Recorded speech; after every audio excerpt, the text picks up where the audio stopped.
আমরা আবার বেরিয়ে পড়েছিলাম প্রকৃতির কোলে, প্রাকৃতিক সৌন্দর্যে নিজেদের মনটা একটু শান্ত আর সুন্দর করার জন্য। দেখো কত সুন্দর একটা পরিবেশে চলে এসেছে, এখানে শুধু বরফ আর বরফ। কোথায় গেছি তোমরা তো অলরেডি আপডেট পেয়ে গেছো, তবুও তোমাদেরকে একবার বললেই যে আমরা যাচ্ছি গ্যাংটক। আর এবার আমরা যাচ্ছি ট্যুর অপারেটরদের সঙ্গে ঘুরতে, তাই ওরা বলেছে এনজিপি যেতে হবে। আমরা রাতের বেলা চলে এসেছি বোলপুর স্টেশনে, আর এখান থেকেই আমরা ধরে নেব উত্তরবঙ্গ এক্সপ্রেস। আর উত্তরবঙ্গ এক্সপ্রেস ধরে আমরা সকালে নেমে যাব হচ্ছে এনজিপি। আমাদের বাড়ি বোলপুর, তোমরা তো মোটামুটি সবাই জানো। আর যেহেতু ট্যুর অপারেটরদের সঙ্গে যাচ্ছি, ওরা কিন্তু আমাদের এনজিপি থেকে পিক আপ করবে। তো সবকিছুই তোমাদেরকে দেখাবো। আমাদের ট্রেন কিন্তু ঢুকে পড়েছে, চলো এবারে আমরা ট্রেনে চেপে যাই। আর যেহেতু রাতের ট্রেন, আমরা তো ঘুমোতে ঘুমোতেই পৌঁছে যাব সকালবেলা এনজিপি। আর আমরা কিন্তু রাতে বাড়ি থেকে খাওয়া দাওয়া করেই বেরিয়েছিলাম, যেহেতু আমাদের ট্রেন ছিল প্রায় 10টা সাড়ে 10টায়, তাই রাতে আমরা আর সেরকম কিছু খাবো না, কারণ অলরেডি এখন সবাই মোটামুটি ঘুমিয়ে পড়বে। এই যে পাপাই, আমি, আমার বর সবাই মিলে বসে পড়েছি।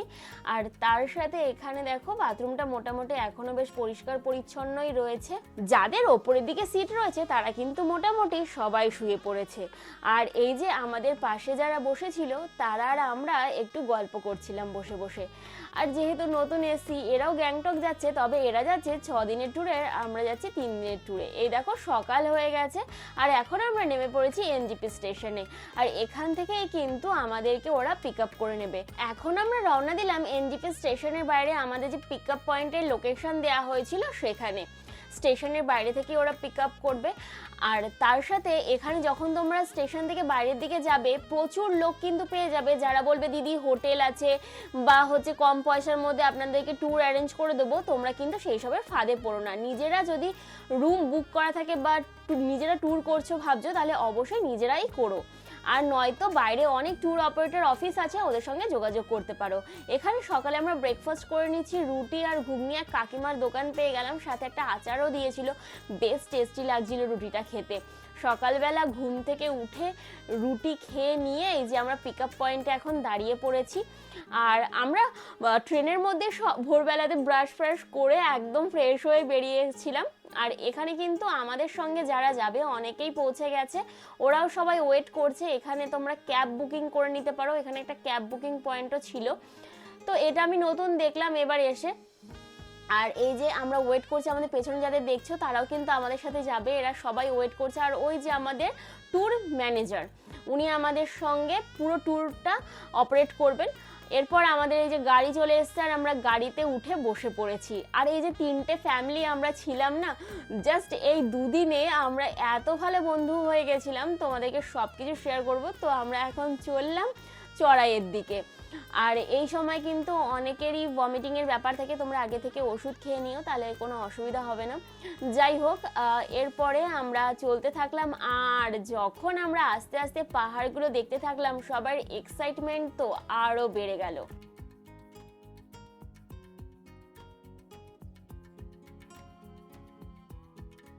আর এই যে তিস্তা নদীর পাশ দিয়ে আমরা চলেছি, নদীটা তো আমার খুবই সুন্দর লাগছিল। এরপর আমাদের ড্রাইভার দাঁড় করালো আমাদের কিছু খাওয়া দাওয়া করার জন্য, কারণ আমরা তো খেয়ে দিয়ে বেরিয়েছি, সাথে আরও একটা ফ্যামিলি খেয়ে দিয়ে বেরিয়েছে, কিন্তু আরেকটা দিদি দাদা ছিল যারা কিছুই খাওয়া দাওয়া করেনি, তো তার জন্য দাঁড়াতেই হলো।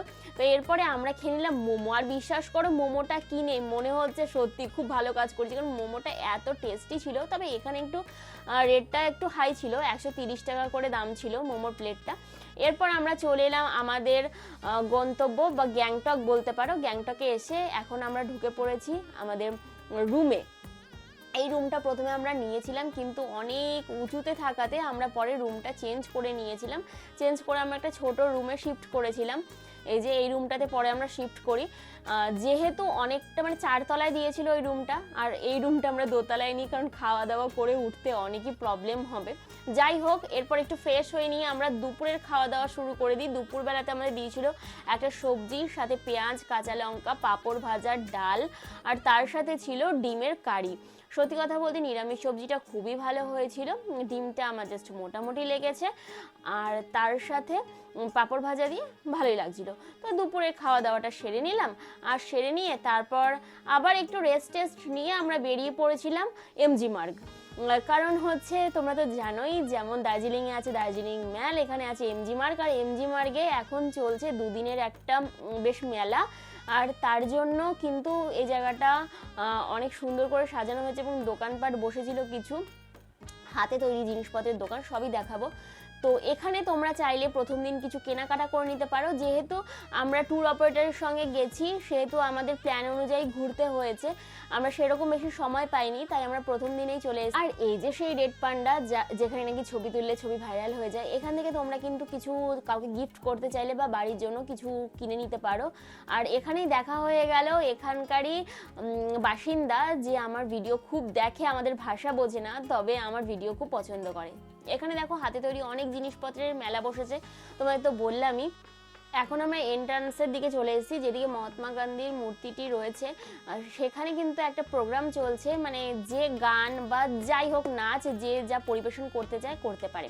তো দেখে এমজিমার ঘুরে আমরা চলে এসেছি, রাতের খাবার চলে এসেছে এখন আমাদের। রাতে ছিল আমাদের মেনুতে ফ্রাইড রাইস সাথে চিকেন কারি। তো বেশ ভালোই লাগলো, মিষ্টি মিষ্টি একটু ফ্রাইড রাইস ছিল, সাথে চিকেন কারি দিয়ে রাতের খাবারটা জমিয়ে খেয়ে নিলাম। আর ঠান্ডা বলতে মোটামুটি রাতের দিকে একটু ঠান্ডা ছিল, সেরকম খুব একটা সারাদিন ঠান্ডা পাইনি। এইভাবেই আমাদের প্রথম দিনটা পার হয়ে গেল। আর ভিডিওটা এখানেই শেষ করছি, ব্লগ আবার তাড়াতাড়ি আসছে।